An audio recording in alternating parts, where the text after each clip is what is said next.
রাজা। এক ছবিতে প্রসেনজিৎ তাপস পাল, সংখ্যাটা একাধিক নয়, অনেক।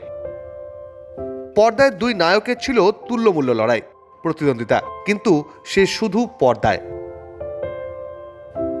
বাস্তবে দুই অভিনেতার মধ্যে ছিল দারুণ বন্ধুত্ব, যে বন্ধুত্ব নিয়ে অনেক চর্চাও হয়েছে। এমনকি বুম্বাদার মায়ের কাছে দুই বন্ধু একসঙ্গে খেতেন, সে গল্পও শোনা যায়। সেই প্রিয় বন্ধু তাপসের আকস্মিক প্রয়াণে শোকাতুর বুম্বা। বন্ধু বিয়োগের দিনে প্রসেনজিৎ বললেন, বাংলা সিনেমার দুঃসময়ে দাদার কীর্তি নতুন আলো দেখিয়েছিল। কাজে আমার প্রতিদ্বন্দ্বী হলেও একজন অভিনেতা হিসেবে আমার কাছে তাপস ছিল অনেক বড় মাপের শিল্পী। আজ বাংলা সিনেমা এক নক্ষত্র হারালো, আমি আমার কাছের বন্ধুকে হারালাম আজ।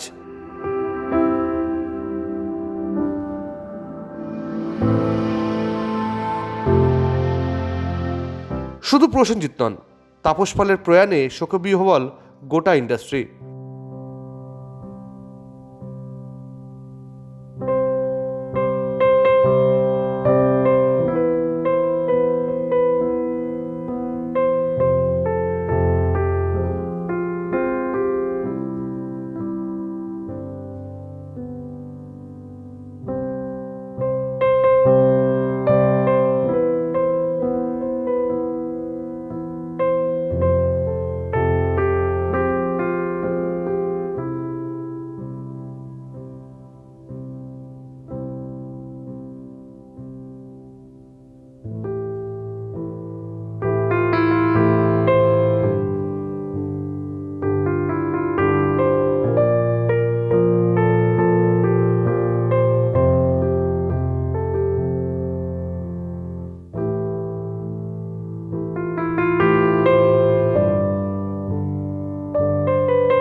টলিপাড়ার লেটেস্ট নিউজ আর এক্সক্লুসিভ ভিডিওর সঙ্গে আপডেট থাকতে এখনই সাবস্ক্রাইব করুন আমাদের ইউটিউব চ্যানেল। বেল আইকনে ক্লিক করতে ভুলবেন না যেন।